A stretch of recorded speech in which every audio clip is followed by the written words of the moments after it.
Well done, that man. He delivers yet again. Well, come on, let's just take a look at the goal because it was brilliant, wasn't it?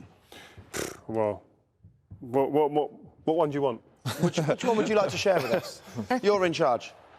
I mean, this is the first goal, and obviously you're 1-0 down, and it's getting frantic at this point. But what I love here is, as soon as the ball comes out here, I'll stop it for you, and you see him stop it there. The three players are in these positions where you think, right, how are they going to get into goal here? But it's the intelligence, the education. I'll watch it here. This is what I love here. As soon as Bruno plays that ball here, he doesn't play it and stand. I'm going to get in here. I see an area to get into. Not only that, that's to just move people. Again, Cristiano plays the ball. Watch his run immediately. He knows before anything, he's seen Bruno go, there's going to be a space to run into. He plays it, immediately he gets in there. Bruno's in there, and watch the way this opens up. And I love this ball, the pace, the way he quickens it up. There he is, Ronaldo's in. Beautiful. Let me just slow it down even more. This first touch here, that touch, look at the distance between them two there, between the two players. If that touch isn't perfect, that defender slides and takes the ball straight away. But it's a perfect touch. At that pace, it's frightening. And then the composure, it's a brilliant finish. I mean, Scholes, mentioned in when we was doing it in the game, and we saw it. And he mentioned this element here, and it's really, you see it here. That first touch there from Bruno, I'll run on a bit slower. He takes it. Beautiful, just before he touches it, look at the amount of space with just what he's done there with that touch. He shifted the keeper, look at the space now in the goal. Just that touch, that subtle little difference. Scholes said it himself. Is he considering that, though? Is he considering what he's doing to the goalkeeper with that touch? Well, Scholes saying there, he probably takes a touch and shoots himself, but I think it's in his mind before he even gets there that he's going to play Cristiano. He is clearly thinking about Cristiano there, and without knowing it, he's taking the keeper over to that side. And that bit of brilliant play from Fernando, it is brilliant, it's sensational, it's great vision, because I think I would have shot, but just to stop the ball there, he's moved the keeper over, and it creates that massive gap, as Rio said, to the right-hand side of the keeper. First touch, goal. And that's the chemistry as well between the two players, Fernandes and Ronaldo, you know, that without even being able to see each other, it was just there, that movement. Great goal. It's beautiful. That's when you get great players on the same wavelength. And that was desperate times. They were trying to get back into the game. And sometimes it gets a bit frantic and things don't come off. But it's the composure, man. It's beautiful to see. I mean, that's not what we're looking for there, is it? Is it the 2-1 we're looking for? Tell you what, should we have a look at the 2-2 goal first of all? Let's have a look at the late equaliser. I think we can't see enough Ronaldo at the moment.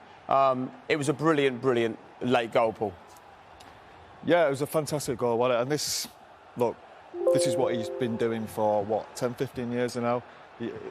People jump up in the studio, we all get a bit excited, but it's just something we expect from him. It's absolutely brilliant. Again, he's pulled his team out of the mire from a really poor second-half performance, especially. It's just a brilliant finish. It's just instinct. He knows where the goal is, and it's technique as well, pure technique. This man is, as Rio said before, what more can you say about this lad? And he's got a big smile on her face. Well, what I love about this goal is before he's actually shot that volley, he's trying to shoot. There was a hunger for him to shoot in the first place. And then that is almost giving him that instinct to bring in that technique in the volley. It's a similar technique to the goal against Spurs, but it's just ridiculous at this point, you know, just the instinct that he has to execute the volley and, again, as Paul said, save his team.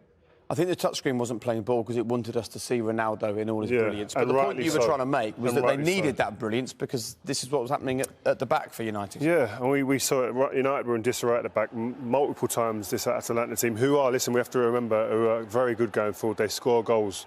But they made it easy to play against, I think. And if you look at this, if I just take it back slightly there for you and show you Eric Bailly, you had a good game, by the way. But when you watch it here, and you see his markings about who was a threat all day. As a centre-half, you cannot allow the striker there to get in behind you there. Bailly's in a good position, he's controlling it. When this man here has got time on the ball, you can't be standing up and standing still. He does that in this clip here. But the bigger concern for me is Harry Maguire, this player here. As a centre-half, in a back three especially, he's got to get himself across the pitch here. Get across so you can cover this run if the worst case scenario happens. Man on the ball's got time. You've got to get across and help and cover. He doesn't do that. And the last thing, This is what's great about gadgets. When you look at things like this, the distance from here to around here where he scores is 31 yards for Zapata. Let's have a look how far it is for Maguire to get to the same place. Yeah. 18, maybe 20 yards, if I'm being perfect. He should be the first man there. Obviously, pace isn't one. He's not blessed with great pace, but if you're in the right positions, you've seen so many players who haven't been blessed with pace. They position themselves rightly, they snuff out things like this. Maguire is almost still playing in a back three there, Rio. Yeah. As if he's got Varane in there, but he isn't. He's nowhere near. And the thing about this goal, the biggest thing, is Bailly gets done by the movement. And it's not, you normally say he's ball watching, but he isn't. He's actually looking at the man and just leaves him. Doesn't go Crazy. with him. Like you see it there. Play it back again there. Because this is a good angle as well. When you're looking at it and you think to yourself, you should never be getting behind him there. And before that, when you look at it, that ball's a straight ball. Again, like I said to you, when there's no pressure on the ball, please, this is the area you've got to protect. You've got to protect this area. That's the last place you want to let him go. Because there's been so much criticism of Ollie. Is this poor coaching or is this poor individual decision-making on the pitch?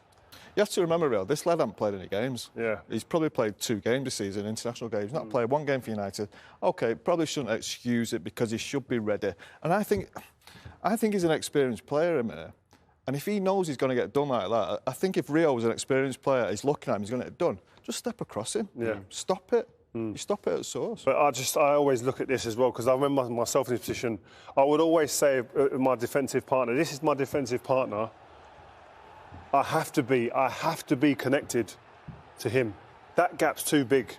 Don't care who you are. And if you're lacking pace, it's an even bigger worry. You've got to get across to be able to cover that ball and get across there. It looks like he's trying to play offside as well, Rio. Maybe that's why he sort of held his run. As soon as he looks like he's got beat, he's putting his arm up. It's a guessing game, though. You've got VAR. You can look at VAR after. He's definitely trying to step up. You can see that. But as we said before, Maguire's all over the place at the minute.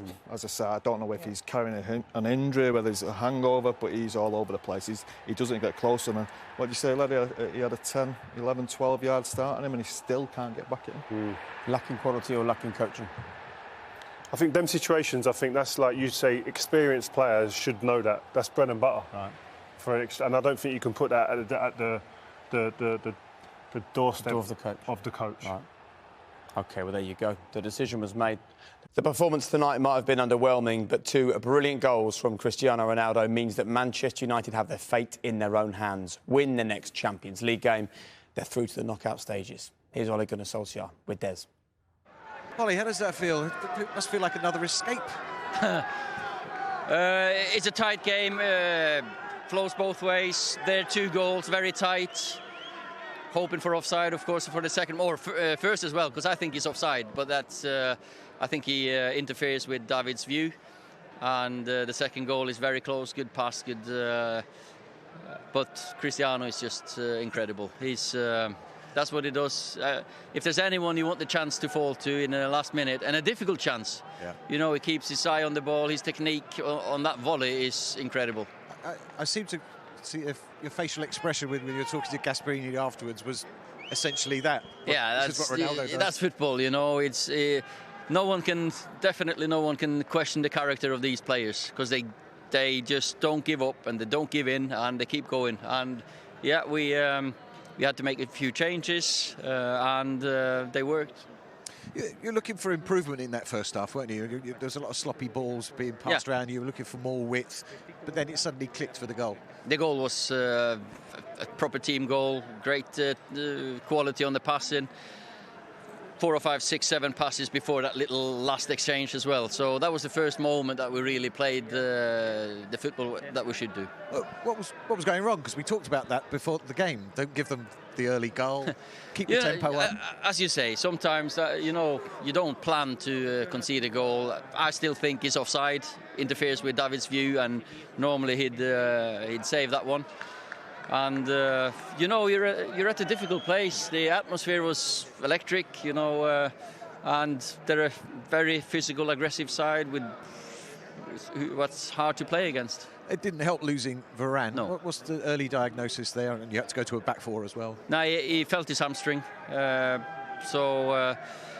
And that's, of course, you can't take any risks. Unfortunately, Rafa has been such a calming influence when he's on the pitch for us, and then we lost him. But that's football. Are you going to talk to players about just those sloppy passes, the things that were going astray? I mean, Paul Pogba had a few difficulties in the first half. Yeah, you know, the quality wasn't always there. Eric Bailly blocked a fantastic chance for them, and you just have to make up for, if you make a mistake, make up for your teammates' mistakes. Or so the character was spot on again, always. And as I said, they kept going, never give up.